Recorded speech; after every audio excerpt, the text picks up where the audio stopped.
Hello everyone, આજે આપણે બનાવીશું સુખડી, જે આપણે શિયાળાની સિઝનમાં ખાવાથી આપણા શરીર માટે એકદમ અંદર વામ રાખે છે આપણી બોડીને અને ન્યુટ્રિયન્સથી ભરપૂર છે. આમાં અમે બહુ બધા ડ્રાયફ્રૂટ્સ બી યુઝ કરેલા છે, હેલ્ધી છે. આ સુખડી એકદમ ટેસ્ટમાં પણ એટલી સરસ બનીને રેડી કરેલી છે અને પરફેક્ટ માપ સાથે. એકવાર તમે જરૂરથી ટ્રાય કરજો. એના માટે મેં અહીંયા થોડો ભાખરીનો કરકરો 1 વાટકો લોટ લીધેલો છે. તેની સામે આપણે દેશી ગોળ પોણો વાટકો લેવાનો છે અને દેશી ઘી લેવાનું છે પોણો વાટકો, જે હેલ્થ માટે બહુ સારું હોય છે.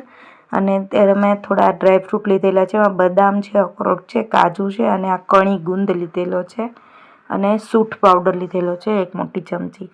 હવે આપણે એક કઢાઈમાં મીડિયમ ગેસ આપણે રાખવાનો છે. કઢાઈ ગરમ કરી લેવાની છે.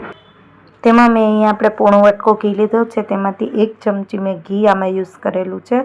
1 ચમચી ઘી ગરમ થાય એટલે પહેલાં આપણે કણી ગુંદ જે લીધેલો છે એને એકદમ સરસ ફ્રાય થઈ જાય ત્યાં સુધી આપણે એને ફ્રાય કરવાનો છે. એકદમ ફૂલી જવો જોઈએ, અંદરથી કણી ના રહેવી જોઈએ, નહીંતર આ ખાવાની મજા નથી આવતી.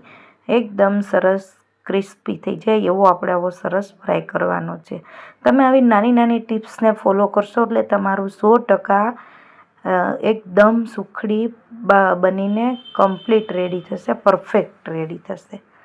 અને હવે 1 ચમચી મેં ફરી આપણે જે પોણો વાટકો લીધો છે તેમાંથી જ ઘી લેવાનું છે અને એમાં આપણે બદામને આપણે થોડો ટાઈમ લાગે છે રોસ્ટ થતાં, એટલે આપણે એને પહેલાં એડ કરવાની છે અને એને થોડી આપણે રોસ્ટ થઈ જાય એટલે એની અંદર આપણે અખરોટ અને કાજુ એડ કરવાના છે અને બધું જ આપણે ગોલ્ડન બ્રાઉન ફ્રાય થાય એવું આપણે એને ફ્રાય કરવાનું છે. ગુલાબી રંગનું થોડું થાય એવું ફ્રાય કરવાનું છે અને આપણે પછી આ ઝારાની મદદથી કાઢી લેવાનું છે.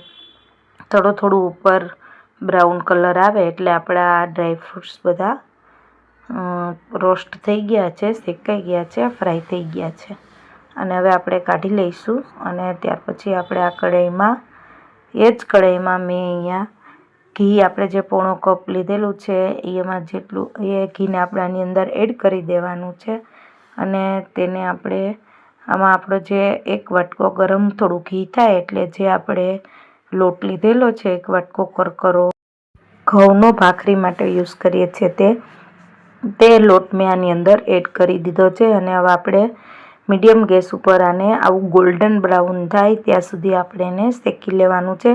બહુ વધારે પડતું નથી શેકવાનું, નીચે જો દાજ બેસશે, વધારે શેકાઈ જશે તો એની સુખડીમાં સ્મેલ આવે છે. એના માટે તમારે થોડું ગોલ્ડન બ્રાઉન થવા લાગે એટલે ગેસ ઓફ કરી દેવાનો છે. અને ત્યાર પછી આ નાની નાની ટિપ્સ તમે ફોલો કરશો એટલે તમારી 100% સુખડી પરફેક્ટ જ બનશે. અહીંયા તમારે આ મેઇન ટિપ્સ છે કે તમારે જો લોટ શેકો છો તે તમારે વધારે પડતોય નથી શેકવાનો અને ઓછોય નથી શેકવાનો. આવો થોડો જ ગોલ્ડન બ્રાઉન થવા લાગે એટલે આપણે ગેસને ઓફ કરી દેવાનો છે. અને ત્યાર પછી મેં ડ્રાયફ્રૂટ જે રોસ્ટ કરેલા છે એમાંથી અડધા મેં આ રીતે ગ્રાઇન્ડ કરી લીધેલા છે મિક્સર જારમાં. તેનો મેં ફાઇન પાવડર બનાવીને આની અંદર એડ કરેલો છે. ત્યાર પછી આ લોટ શેકાઈ જાય પછી એડ કરેલું છે, એટલે ગરમ હોય છે એટલે એની અંદર આપણે આ એડ કરવાથી આપણા ડ્રાયફ્રૂટ છે તે બધા સરસ અને જે આપણો મિક્સ થઈ જાય છે અને સાથે આપણે સૂંઠ પાવડર એડ કરી દેવાનો છે અને થોડા મેં આમાં જે આપણે કણી ગુંદને શેકી લીધો હતો મેં ઘીમાં, તેને આપણે અડધો મેં આમાં એડ કરેલો છે અને અડધો મેં ઉપર ગાર્નિશિંગ માટે રાખેલો છે. આ બધી જ વસ્તુને આપણે સરસ એડ કરવાથી તેની સૂંઠની સ્મેલ ને બધું સરસ આવવા લાગે છે અને સરસ મિક્સ થઈ જાય છે આની અંદર ડ્રાયફ્રૂટને એ. અને ત્યાર પછી આપણે હવે આ વસ્તુને, આ લોટને આપણે કેટલું કે 60% જેટલું આપણે ઠંડુ પડે ત્યાર પછી આપણે ગોળને એડ કરવાનો છે, જેથી આપણો આ ગોળ છે એ પાઈ આવી ના જાય, એટલે નહીંતર આપણી સુખડી કડક થઈ જશે, અંદરથી સોફ્ટ નહીં થાય. 60-70% ઠંડુ પડે ત્યાર પછી જ તમારે આ ગોળને સરસ એડ કરવાનો છે અને ઝીણો ઝીણો વાતરવાનો, નાનો કરવાનો છે ગોળને, જેથી આમાં સરસ મિક્સ થઈ જાય.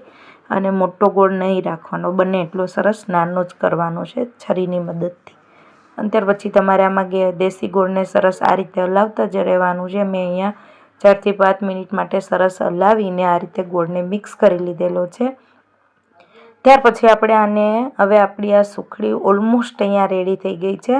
હવે આપણે આને એક પ્લેટમાં નીકાળી લઈશું અને પ્લેટમાં નીકાળીને આ રીતે આપણે મેં થોડા ડ્રાયફ્રૂટ રાખેલા છે જે આપણે ફ્રાય કરેલા હતા તે એને મેં ઉપરથી થોડા પીસ કરીને આ રીતે ગાર્નિશિંગ ઉપર કરી દીધું છે. તમને વધારે આ પીસ પસંદ હોય ડ્રાયફ્રૂટના તો તમે અંદરે મેં અહીંયા ફાઇન પાવડર યુઝ કરેલો છે તેની જગ્યાએ એડ કરી શકો છો. ત્યાર પછી મેં આમાં જે કણી ગુંદ લીધેલો છે તેને ઘીમાં શેકેલો હતો તેને મેં ઉપર અહીંયા એડ કરી દીધો છે. હવે આપણે આને તાવીથાની મદદથી અંદર આમાં બેસાડી દઈશું, સેટ કરી દઈશું. આ રીતે અંદર એડ મિક્સ થઈ જાય, થોડું ઘણું એડ થઈ જાય એ રીતે આપણે એને સેટ કરી લઈશું. હવે તમે જોઈ શકો છો કે અહીંયા આપણો ઓલમોસ્ટ પાક સરસ એકદમ સોફ્ટ બનશે એવો રેડી કરેલો છે. જો તમે આ ગોળ પણ તમે વધારે ગરમમાં એડ કરશો તો તમારો ગોળની પાય આવી જશે અને આપણો આ કડક થશે, સોફ્ટ નહીં થાય અંદરથી. એટલે તમારે 70% જેવું આપણું ઠંડુ થાય ત્યાર પછી તમારે આ ગોળને એડ કરવાનો છે. બને એટલો ગોળને આપણે નાના પીસ એના રાખવાના છે જેથી સરસ મિક્સ થઈ જાય. અને આપણે આ રીતે સરસ એના મેં અહીંયા પીસ કરી લીધેલા છે, તમે જોઈ શકો છો. અને આપણો આ પાક બનીને અહીંયા સુખડી બનીને રેડી થઈ ગઈ છે. ફ્રેન્ડ્સ, આ એકદમ ચોખ્ખા દેશી ઘીની બનાવેલી છે અને તમે જોઈ શકો છો આના સરસ અહીંયા પીસે પડે છે. તમને આ સુખડીની રેસીપી સારી લાગે તો મારી ચેનલને જરૂરથી લાઈક, સબસ્ક્રાઈબ અને શેર કરજો. Thanks for watching my video.